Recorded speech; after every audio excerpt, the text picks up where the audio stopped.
Oke, baik. Bismillahirrahmanirrahim. Assalamualaikum warahmatullahi wabarakatuh.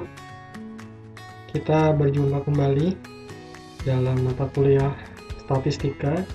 Kali ini kita akan sama-sama mempelajari mengenai pembahasan yang sudah layak dan sudah sering kita jumpai, ya, yaitu mengenai ukuran pemusatan data tunggal.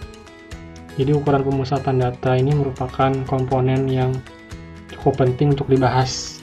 Oke. Baik, jadi ukuran pemusatan ini berguna untuk memberikan informasi dalam beberapa nilai statistik yang mewakili data yang kita miliki. Misal diberikan data gaji pertama lulusan dari prodi zakat wakaf. Jadi di sini ada 10 orang ya yang didata gaji pertamanya pada saat lulus ya dalam juta rupiah. Ya, ada yang mendapat penghasilan 1 juta rupiah. Oke. Ada yang mendapat gaji pertamanya itu 1 juta rupiah dan ada pula yang memperoleh gaji pertamanya pada saat lulus itu setelah beberapa bulan ya mencari pekerjaan, kemudian bekerja itu mendapat gaji 3,4 juta rupiah. Jadi dari data ini sebetulnya bisa kita olah.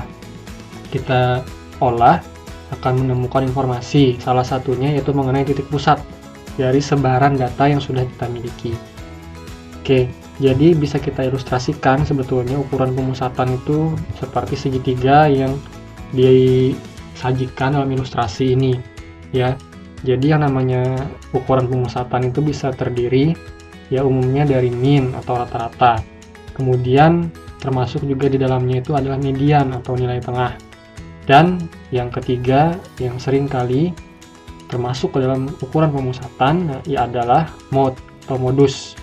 Jadi sebetulnya 3 nilai ini yang memang sering kali dipelajari untuk ukuran pemusatan selain ukuran-ukuran lainnya yang memang bisa juga ya digunakan sebagai ukuran pemusatan.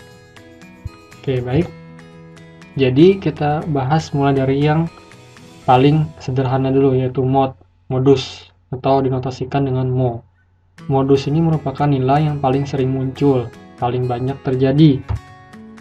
Contoh, misalnya modus dari nilai akhir mata kuliah statistik adalah A. Berarti siswa yang mengambil mata kuliah statistik itu paling banyak nilai akhirnya adalah A. Ya. Kemudian modus dari nama pria di Indonesia adalah Slamet. Berarti dari sekitar 100 juta pria di Indonesia misalnya, maka paling banyak itu ternyata yang memiliki nama Slamet. Ya. Kemudian ada juga misalnya contoh modus dari lama menempuh pendidikan di Kalimantan Tengah adalah 11 tahun. Berarti paling banyak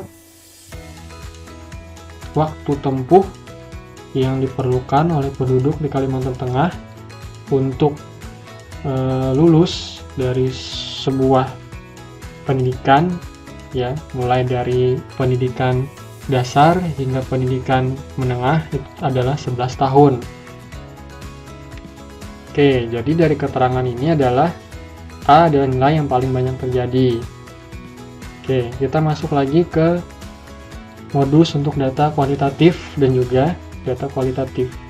Jadi di sini sebetulnya data kualitatif itu adalah data kategorik. Artinya modus ini bisa digunakan untuk data kuantitatif dan juga data kategorik. Ya. Jadi kategorik ini misalnya jenis kelamin. Ya, jenis kelamin itu kita buat kode misalnya perempuan itu 1, laki-laki 0. Berarti nanti tinggal kita hitung mana yang paling banyak, apakah perempuan atau laki-laki misalnya. Maka itu termasuk ke dalam jenis golongan kategorik. Contoh, modus dari jenjang pendidikan tertinggi yang ditempuh WNI adalah SMA atau MA sederajat. Berarti dari pernyataan tersebut maka WNI itu ternyata paling banyak adalah lulusan SMA atau MA sederajat. Modus seringkali menjadi ukuran statistik yang lebih baik dan lebih layak daripada min dan juga median, terutama jika data yang dianalisis adalah kategorik. yaitu berskala nominal dan juga ordinal, seperti jenis kelamin, ya, dan juga jenjang pendidikan. Jenjang pendidikan itu bisa dilihat atau diklasifikasikan menjadi SD, SMP, SMA, dan juga pendidikan tinggi. Itu termasuk ke dalam yang namanya data ordinal. Kemudian modus itu juga ada beberapa tipe, ya. Yang pertama itu adalah unimodus, yaitu nilainya itu yang paling sering muncul hanya ada 1 jumlahnya. Ada juga yang disebut dengan bimodus. Kalau bimodus sesuai dengan namanya bi, yaitu 2, artinya 2 nilai yang paling sering muncul. Kemudian ada juga multimodus. Multimodus ini lebih dari 2 nilai yang paling sering muncul atau paling sering terjadi. Contoh, unimodus untuk data penjualan motor oleh Sales Y tahun 2016.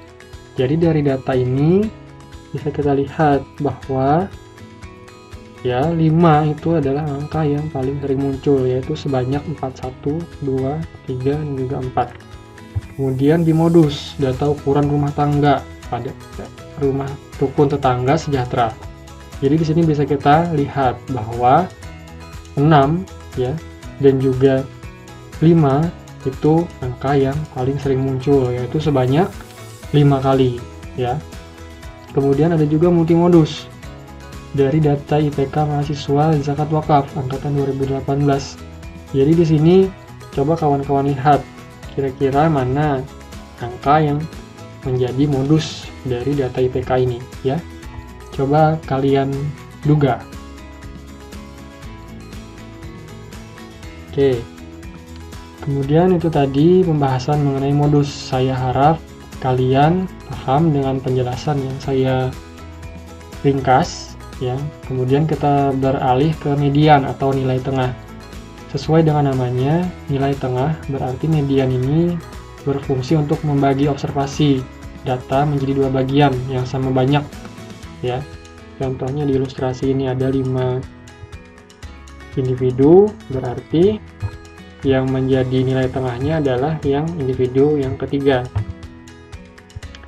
Kemudian ini adalah ilustrasi dari median. Misalnya mediannya itu sebesar 6.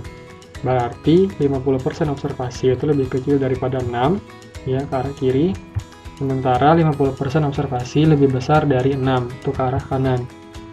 Untuk median ini bisa kita gunakan untuk data yang skalanya ordinal seperti tingkat pendidikan, kemudian interval ya seperti IPK, dan juga rasio seperti nilai IPK. Data rasio ya seperti tinggi badan, kemudian berat badan dan sebagainya. Sementara untuk data nominal ini tidak bisa kita gunakan karena data nominal berfungsi untuk membedakan saja. Oke, untuk kasus median ini harap berhati-hati karena ada 2 persamaan yang digunakan untuk menghitungnya. Ya, ada yang datanya itu ukurannya ganjil dan juga yang genap. Jika banyaknya observasi atau banyaknya data itu adalah ganjil, misalnya 5, 7, 9 dan seterusnya, maka gunakan rumus berikut. Ya. Dan syaratnya untuk bisa menghitung yang namanya median, maka kalian harus mengurutkan datanya dulu, mulai dari yang nilainya terkecil sampai yang terbesar.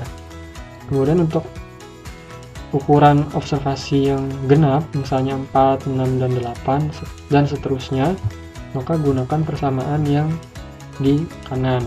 Ya. Oke, jadi ini ya, untuk menghitung median, datanya itu harus kita urutkan terlebih dulu dari nilainya terkecil hingga terbesar.